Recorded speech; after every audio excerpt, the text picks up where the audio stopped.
Ang Diyos po ba? Kasi sabi mo, tao na, tsaka Diyos niya.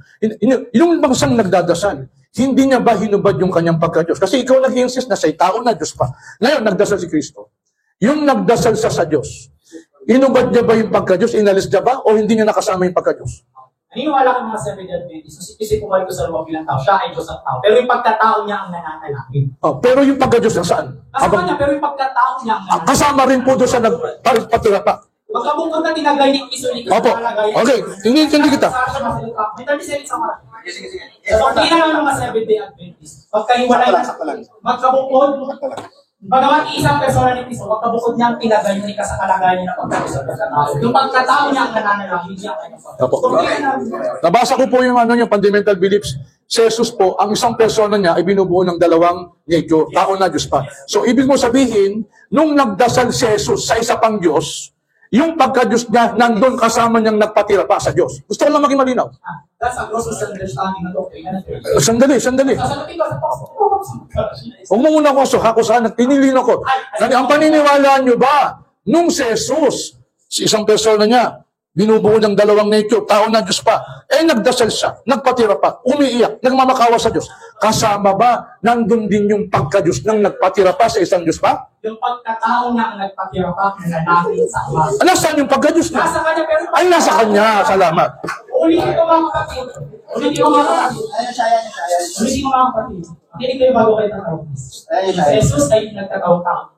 Nasa kanya yung pagka-Diyos at pagkatao. Pero ano man yung ginagawa ng kanyang pagkatao, virtue is humanity, hindi yung credit sa kanyang pagka-Diyos. Again, si Jesus nagutom. Sino po ang nagutom sa dalawa? Si Jesus sa kanyang pagkatao. Pero yung pagka-Diyos, hindi nagutom. Hindi nagutom si Jesus sa kanyang pagkatao. Ilan ba talaga ang Jesus? Isa na may dalawang likas sa kalagayan. Opo. Pero yung isa nagutom. Yun ang nagutom, yung pagka-Diyos. Yung isa hindi nagutom. Kasi dahil tinuturo ng bigyan. Dali. Yung isang Jesus nagutom. Yung isang Jesus ang nagutom, pero yung pagka-Diyos na hindi. Okay. Yung isang Jesus, hindi nagutom. Kasagot na ako. Opo. Kasagot ako. 30 seconds naman. Yung Jesus ay Diyos. Anong Jesus ay nagkatao? Pagkabukod ng tinagay yung pagka-Diyos at pagkatao. Sabi ko, ano man yung nararanasan ng kanyang pagkatao, pagkaman nararanasan ng kanyang persona, hindi yung nararanasan ng kanyang pagka-Diyos. Yun ang doktrina namin tinatanong sa Ribada. Start now. Alhamdulillah, Rabbil Alamin. Ang lahat ng pabulit pasasalamat kay Allah, ang Panginoon ng lahat ng liwa. Mamaya ako magpapahayag ng aking damdamin kay Brother June. Pagka kayong pa man ay rebuttal ko po ngayon, alam mo ninyo, ang paksa, siya po ang may burden of proof na ipatunayan ang mga argumentong yan.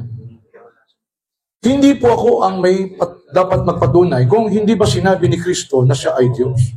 Lalabas, ibabalik niya sa akin yung ganong argumento. Para bang ganito? Mababasa mo ba na si Kibuloy ay hindi Diyos sa Bible? Pag wala ka nabasa, lalabas, siya na nga yung Father. Actually, wallahi ladim, sumusumpa kay Allah. May dalawang Kibuloy dito pumunta. Yan ang kanilang pangaturan. May mababasa ka ba sa Bible na hindi Diyos si Kibuloy? I said before Allah.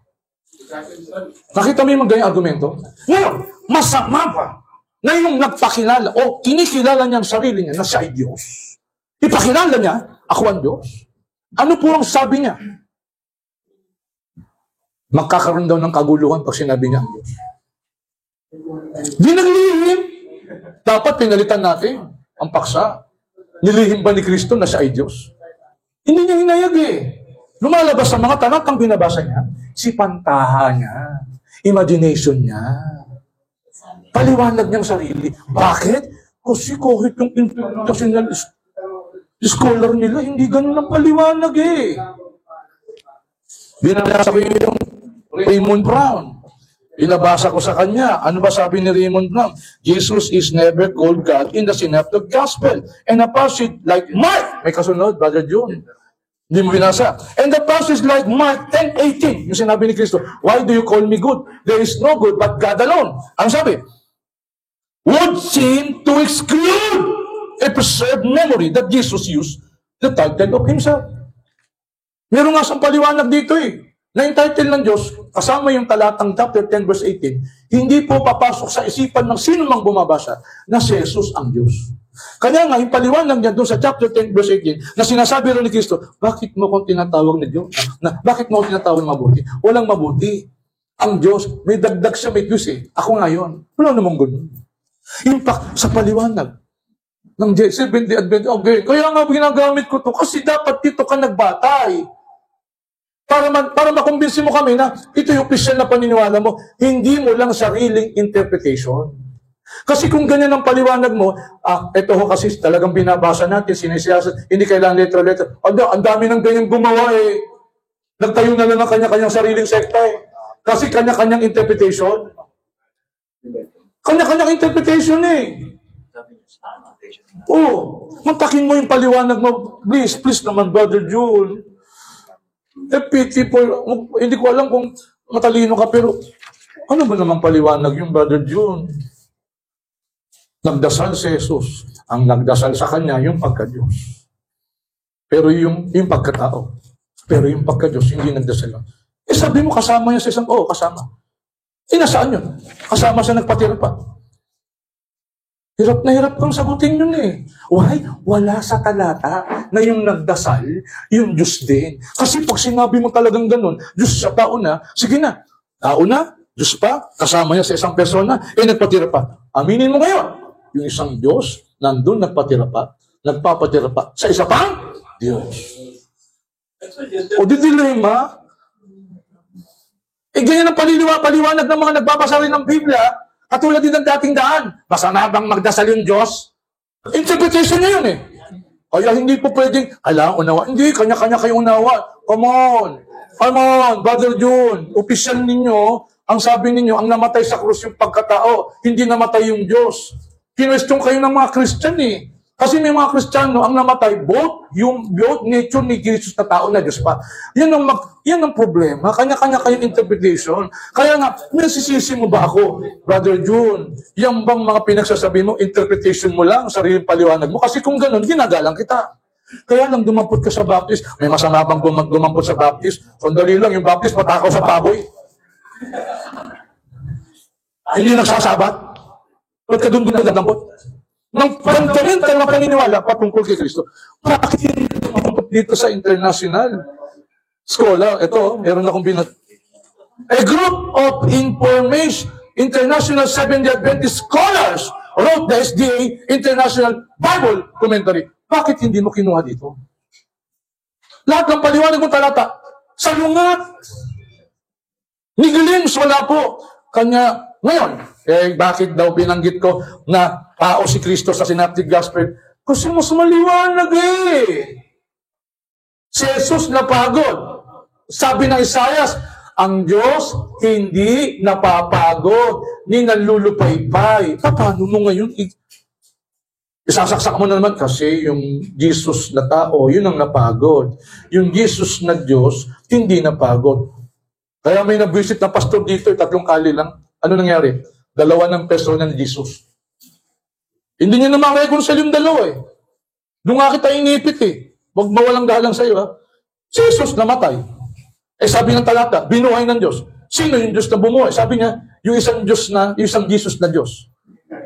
Yung isang Jesus na buhay, namatay, ang bumuhay doon, yung isang Jesus na Diyos. O di dalawang Jesus, isang namatay, isang buhay. Di ba? Ako naman yun.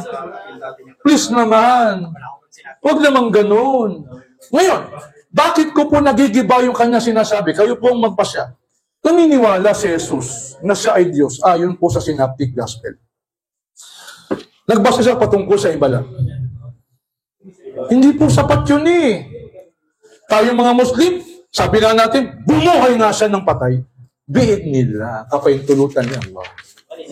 Ngayon, binasa ko yung chapter 5 verse 30. Bagamat wala sa Synoptic Gospel, I by myself can do nothing. Medyo may twist siya doon. Kung ano raw ginagawa ng iba, ginagawa din niya. Kanya lang, sinabi niya, wala akong magagawa sa ganang aking sarili.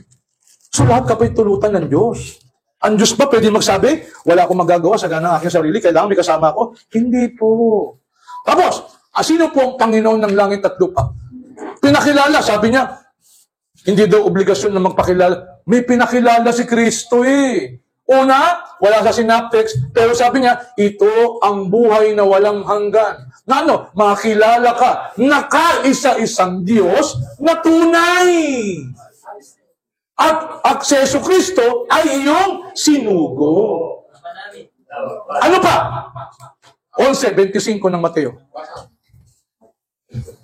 Ng oras na iyon ay sinabi ni Jesus, "Pinasasalamatan kita, Ama, Panginoon ng langit at lupa." Oo.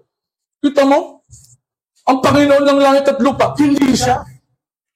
Ipinakilala niya kung sino. Ang linaw eh. Pagkatapos kumain siya, Diyos ko! Diyos ko! Bakit mo ako pinabayaan? Utang na loob. Ano na namang palusot? Ang sumigaw yung pagkatao. Pero yung pagka-Diyos, tahimik lang yun. Hindi ka lang narinig? Sino yung tinatawag ng Diyos? Kung kasama niya ang isa. Kaya magulo talaga yan kasi siningit mo yung apostatic eh. Di ba? Yung matakin mo, napakahirap talaga. Ilang napakasimple. Yung talatang mga binasa ko, hindi ko talagang papasok sa kokote mo. Napakaraming talata na si Jesus ang Diyos. Sasalungat po talaga sa logic at kahit po sa scripture. Kasi may si Jesus may pinakilala. Kung mapapansin mo, puro si Pantaha po yung kanyang pagpapaliwanag. Walang direkta. Ganun daw ang pag-aaral ng Biblia. Si Pantaha, palapalagay. Hindi katulad natin eh.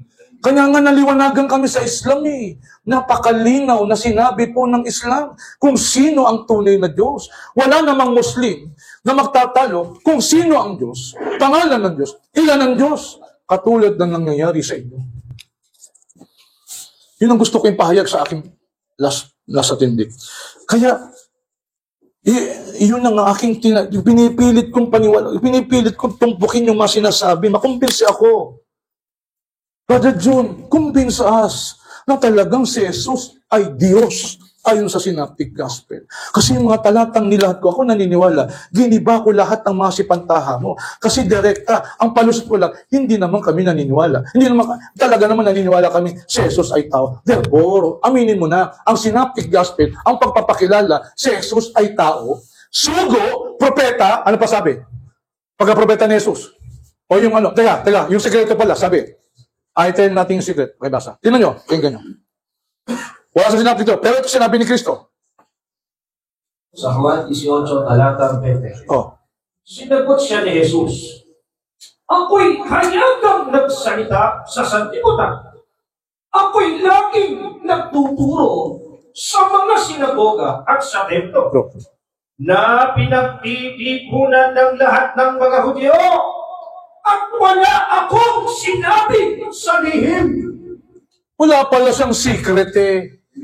Wala siyang lihim. Ako may lihim ako. Huwag na, baka alamin na. May secret ako. Ikaw ba, Sheikh Mansour, may secret din? Ano secret? Wala. Oh, sandali. Ano sabi ni Kristo? I tell nothing in secret. Pero si brother, sikreto. Hindi muna niya pinayat. Hindi sabi ni Kristo. Oratin yung kasama. Dapat hayagang sinabi niya. Napakadali. At inamin niya, walang apostol na nagpapakilala siya ang Diyos. Impak ang mga apostol nagdasal sa Diyos. Si Kristo, sa paniniwala ng apostol, pahis, alipin. Katulad ng paniniwala ng Quran, Inni Abdullah. Bibigyan ko ng ilang minutes na lang. 2 minutes. 2 minutes na lang. Kaya, Brother June, gusto naming unawain ng mga sinasabi mo rito. Kayo po ang magpasya. Yung bang talata, walang husgahan. Yung bang mga talata na sinabi niya, napakalino bang maintindihan ng isang matinong nagbabasa, na mararamdaman mo, papasok sa kote mo, siya ay Diyos, nagpapakilala ng Diyos. Subject for interpretation eh. Feeling mo lang ganun eh. Eh yung mga binabasa kong talata, napakalinaw eh. Ano bang pagpapakilala niya?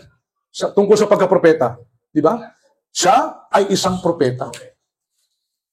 Siya ay sugo. Sugo siya. Iba po yung sugo sa nagsugo. Letra por letra, hindi mo na kailangan interpret pa.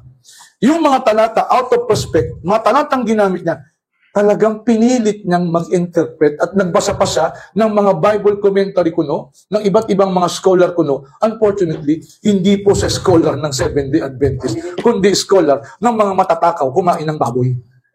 Yung po sana inaantay ko, yung ba opisyal? Kasi kung sabihin mo, interpretation mo lang to, paliwanag, gagalan kita.